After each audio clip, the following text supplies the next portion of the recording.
नाज़रीन, क्या पाकिस्तान में इंसानी जानों की कोई कीमत नहीं है? चूँकि हर साल हम दर्जनों वाक़यात देखते हैं इसी तरह के, जो कि पिछले दिनों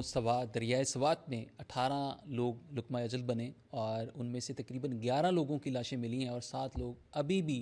लापता है और उनकी लाशें नहीं मिल पाईं। तो जनाब,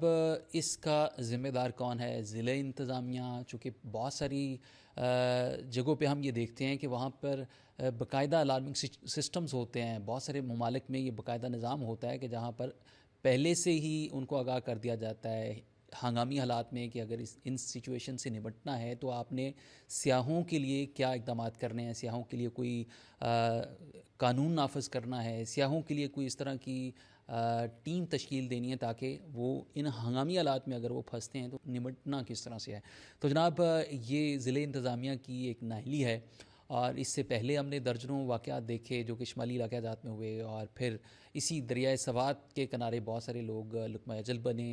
उनकी लाशें भी नहीं मिली। तो जनाब, इस दफ़ा भी एक ख़ानदान, पूरा ख़ानदान जिसमें 18 लोग शामिल थे, जिनमें अभी 11 लोगों की लाशें मिली हैं और 6 से 7 लोगों अभी भी लापता हैं, उनकी लाशें तक नहीं मिल पाईं। रेस्क्यू टीमें 2 घंटे की ताख़ीर के बाद पहुँचती हैं और ये टोटली ज़िले इंतज़ामिया की ज़िम्मेदारी है। और इसके साथ साथ अगर देखा जाए, अगर ज़िले इंतज़ामिया से ये मामलात हैंडल नहीं होते तो फिर सूबाई हुकूमत को भी चाहिए कि वो इस तरह का कोई हंगामी हालात में निपटने के लिए कोई हेलीकॉप्टर का इंतज़ाम किया जाए। ये मुल्क आम शहरियों के लिए नहीं बनाया गया, ये मुल्क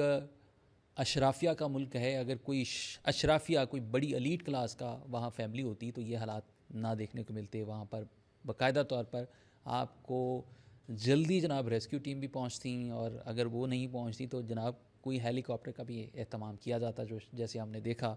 कि पीएसएल में जनाब आपको हेलीकॉप्टर वहाँ पर बारिश के बाद उस ग्राउंड को क्लियर करते हुए, उस ग्राउंड को साफ़ करते हुए, उस ग्राउंड के जितने भी पानी हैं उसको खुश करते हुए नज़र आए। पूरे निज़ाम में पूरी इंतज़ामिया, इनको सज़ाएँ होनी चाहिए, इनसे पूछना चाहिए कि ये नाअहली कहाँ पर हो रही है। और ये पिछले सालों की बात नहीं है, दहाइयों से ये मामलात हम देखते आ रहे हैं कि कोई भी सियाह, एक तरफ आप वावेला मचाते हैं कि हमने सियाहत के फ़रोग़ के लिए बहुत अच्छे इक़दाम किए, वो सिर्फ़ कागज़ों की हद तक है, लेकिन अमलन ये कोई इक़दाम होते हुए नज़र नहीं आते। तो जनाब, ये हमें देखना है कि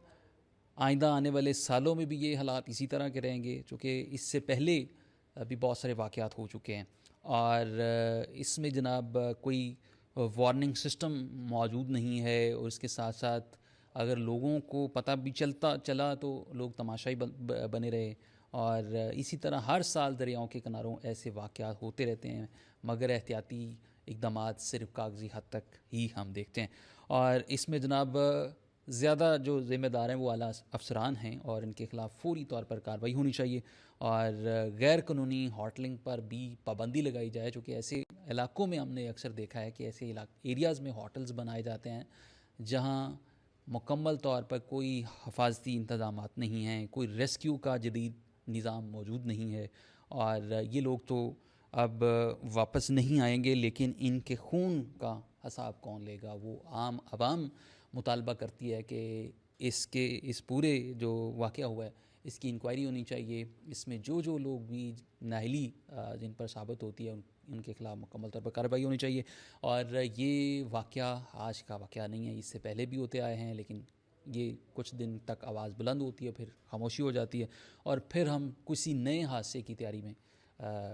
चले जाते हैं। तो जनाब, ये हमें सोचना चाहिए कि इस मुल्क में अगर सियाहत को फ़रोग़ देना है, इस मुल्क में अगर आप चाहते हैं कि इकॉनमी सियाहत से बढ़े, तो जनाब सियाहती इक़दामात भी करने चाहिए, उनको सहूलियात भी देनी चाहिए और पाकिस्तान में रहने वाले, पाकिस्तान में बसने वाले आम शहरियों के लिए कोई खातिर ख़्वाह इस तरह के इक़दामात होने चाहिए। तो जनाब, ये सबकी अपील है, सबको इस पे आवाज़ बुलंद करनी चाहिए, सोशल मीडिया पे इस पे आवाज़ बुलंद होनी चाहिए, मेन स्ट्रीम मीडिया पे इस पे प्रोग्राम में होने चाहिए, चूँकि बहुत सारे इश्यूज़ पे तो बात होती है लेकिन इन मसाइल पे बहुत कम बात की जाती है।